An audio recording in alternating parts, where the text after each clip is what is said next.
और उन्होंने इतना बढ़िया फैसला दिया है कि ये कमाल होने जा रहा है। मेरा ये विरोध नहीं है कि जात पात से भागिए। अगर धर्म का पालन कर रहे हैं, पेरेंट्स साथ है, बच्चे इस बात को समझ पा रहे हैं तो अपने धर्म में शादी कीजिए। अब प्रभु श्री राम ने तोड़ा, मर्यादा पुरुषोत्तम राम ने, तो उनके गले में माला डली। तो ये जात पात का कोई विषय नहीं है। जात पात बहुत हल्की बात होती है। अगर आपस में विचारधारा मिलती है बच्चों की, पेरेंट्स खुश हैं। जब विचारधारा नहीं मिलती है तो तलाक की नौबत आ जाती है। हमें अपनी विचारधारा को चेंज करनी पड़ेगी, हमें अपनी मानसिकता को ठीक करनी पड़ेगी। और मैं तो सभी युवा बच्चों से ये कहूँगा, भैया शादी एक समझौता है। अब शादी को समझौता करके आगे निभाइए, क्योंकि तभी देश समाज कल्याण चलेगा जब आप लोग शादी अपनी कामयाब रखेंगे। नमस्कार, आप देख रहे हैं सौगंध टीवी और मैं हूं आपके साथ राधिका शर्मा। बात की जाए इलाहाबाद सुप्रीम कोर्ट की, तो उन्होंने अभी एक आदेश जारी किया है कि अब जो कोर्ट मैरिज होती थी वो मान्य नहीं होगी। उसके साथ साथ जो अग्नि के 7 फेरे हैं वो भी बहुत ज़रूरी हैं, तभी शादी जो है वो मान्य होगी। मैं न्यायालय का बहुत सम्मान करता हूँ और उन्होंने इतना बढ़िया फैसला दिया है कि ये कमाल होने जा रहा है। इसको अन्यथा किसी को गलत नहीं लेना चाहिए। कोर्ट मैरिज का मतलब क्या है? कोर्ट मैरिज का मतलब 80% कोर्ट मैरिज का मतलब ये होता है कि बच्चे आजकल भाग के शादी करते हैं या विरुद्ध होते हैं माता पिता, तो कोर्ट मैरिज का विषय निकल के बाहर आता है। ठीक है, आप कोर्ट मैरिज कीजिए। काफ़ी आर्य समाज मंदिर हैं, काफ़ी और मंदिर हैं, काफ़ी ऐसी संस्थाएं हैं जहाँ पे विवाह की व्यवस्था होती है।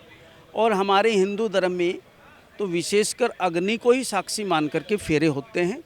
तो मैं तो न्यायालय का बहुत सम्मान करता हूँ। ये बहुत ही सुंदर विषय उन्होंने चुना है, जो भी हमारे आदरणीय जज साहब हैं, तो इसका सम्मान करता हूँ, होना चाहिए। जैसे आजकल देखा जाए छोटे छोटे, जैसे आपने बोला, युवा बच्चे बच्चियां जो हैं घर से भाग के शादी करते हैं।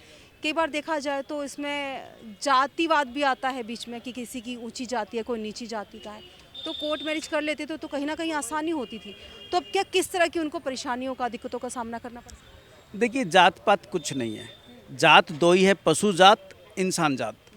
इसके आगे जात का अब 21वीं सदी में हम लोग आ गए हैं, और 21वीं सदी में आकर के भी अगर हम जात पात की बात करते हैं तो ये फिर हमारा एजुकेशन। आचार्य जी, यहाँ पे मैं थोड़ा सा आपको टोकना चाहूँगी, क्योंकि कई जगह आज भी ऐसी हैं। अगर गांव की बात की जाए, कई कस्बों में या हमारे देश के कई राज्य आज भी ऐसे हैं जहाँ पे जात पात मायने रखती है और जिसकी वजह से दिक्कतें आती हैं। देखिए, मेरा ये विरोध नहीं है कि जात पात से भागिए।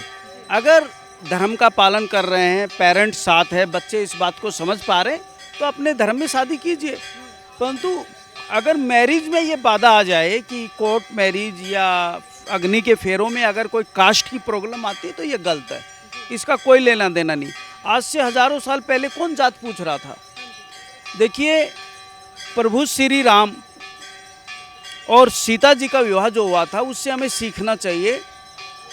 दशरथ भगवान ने और जनक भगवान ने, ये कितना बड़ा समझौता था उनकी मैरिज का। इससे ये देखिए कि जनक भगवान ने या जनक महाराज ने एक धनुष रख दिया, जो तोड़ेगा उसके गले में माला डलेगी। ये थोड़ी रखा था कि बोर्ड लगाया था कि ये राजा ना तोड़े, ये ना जोड़े। सभी जाति धर्म के राजा पहुंचे थे वहाँ, तो कोई भी तोड़ता उसी के गले में माला डलती।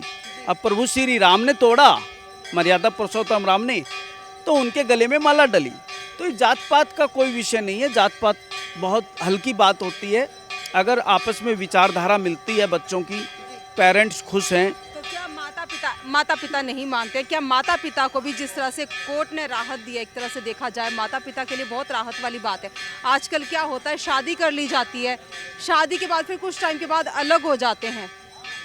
आजकल यह है, सामंजस्य नहीं बैठता तो अलग हो जाते, तो कहीं ना कहीं उन सब चीज़ों में भी देखा जाए तो रोकथाम लगेगी। देखिए, ये रही अंडरस्टैंडिंग की बात। मैं पहले भी आपके साथ एक मेरा प्रोग्राम था, मैं विचारधारा की बात करता हूँ। जब विचारधारा नहीं मिलती है तो तलाक की नौबत आ जाती है। हमें अपनी विचारधारा को चेंज करनी पड़ेगी, हमें अपनी मानसिकता को ठीक करनी पड़ेगी। और मैं तो सभी युवा बच्चों से ये कहूँगा, भैया शादी एक समझौता है। अब शादी को समझौता करके आगे निभाइए, क्योंकि तभी देश समाज कल्याण चलेगा जब आप लोग शादी अपनी कामयाब रखेंगे। अब बाढ़ सी आई हुई है, आज कोर्ट में 2 ही केस है जज लोग वकीलों के पास, एक तलाक का, दूसरा चेक बाउंस का, तीसरा कोई केस नहीं है। तो मैं तो ये कहूँगा भाई ये बाढ़ आ रही है, इसको रोका जाए, समझाया जाए, कुछ ऐसे डिसीजन लिए जाएं, ऐसे कुछ प्रोग्राम दिए जाएं बच्चों को, कुछ सांस्कृतिक कार्यक्रम ऐसे रखे जाएं जिन बच्चों को संस्कार दिया जाए कि भाई कोर्ट मैरिज करें या आप अग्नि के फेरे करके करें, परंतु उस शादी को निभाएं, निभाने वाली बात है बस। तो क्या जिस तरह से कोर्ट का ये फैसला आया है, क्या माता पिता के लिए बहुत बड़ा जो राहत का है ये कि उनके लिए बहुत राहत होगी कि उनके बच्चे अब इस तरह से कदम नहीं उठा पाएंगे उनकी मर्जी के लिए? देखिए, अग्नि के फेरे लेने हमारी संस्कृति में है और इससे काफ़ी लोगों को रोजगार मिलेगा। पंडित जी फेरे कराएंगे, उनको दक्षिणा मिलेगी, अग्नि के लिए सामान लाएंगे, वो पैसे से आएगा। तो आज हमारी देश की जो थोड़ी सी आर्थिक स्थिति खराब हो रही है वो सुधरेगी और मैं तो कहता हूँ शादी बड़ी धूमधाम से करनी चाहिए, इससे काफ़ी लोगों को रोजगार मिलता है। एक शादी होने का मतलब कम से कम 100 से 125 लोगों को रोजगार मिलता है। कोई फूल का काम करता है, कोई टेंट का काम करता है, कोई हलवाई का काम करता है, कोई कैमरे का काम करता है, कोई बैंड का काम करता है, पंडित जी फेरे करवाते हैं। तो बहुत अच्छी बात है, सही डिसीजन है, कोई दिक्कत आचार्य जी, मेरा सवाल था कि माता पिता को कितनी राहत मिलने वाली है इससे? 100% माता पिता को राहत मिलेगी। मैं तो बहुत खुश हुआ, मेरे को पता चला अभी आपसे, तो बिल्कुल बहुत बढ़िया डिसीजन है, अच्छी बात है। कोर्ट मैरिज अपनी जगह, और भाई आप सामाजिक शादी जरूर करें, क्योंकि समाज है, समाज किस लिए है, किस लिए समाज बनाया गया, तो उस समाज की परंपरा को हम बच्चे नहीं निभाएंगे तो आगे कैसे चलेगी? आगे तो स्टोरी ख़त्म हो जाएगी, काफ़ी डिपार्टमेंट फेल हो जाएंगे। ये मैरिज हाउस, ये टेंट वाले, ये हलवाई कहाँ जाएंगे? आप सब कोर्ट मैरिज कर लोगे तो इनकी भी रोटी रोजगार का धंधा देखिए, क्योंकि इनके ऊपर बहुत गरीब लोग इनसे जुड़े होते हैं, जो माली का काम करते हैं, जो टेंट लगाते हैं, वो तो लेबर होती है। तो लेबर यानी कि गरीब तबका के लोग, उनको रोटी मिलती है, उनका रोजगार चलता है, तो बिल्कुल बढ़िया अच्छी बात है, शादी होनी चाहिए। तो हमने जानने की कोशिश की इलाहाबाद सुप्रीम कोर्ट का जो फैसला आया है शादी को लेकर कि अग्नि के 7 फेरे होने ज़रूरी हैं, तभी वो शादी मानी जाएगी। इस खबर में फिलहाल इतना ही। ऐसी और खबरों के लिए जुड़े रहिए हमारे साथ, देखते रहिए सौगंध टीवी। कैमरामैन सचिन के साथ राधिका शर्मा। आप देख रहे हैं सौगंध टीवी, सौगंध वतन की।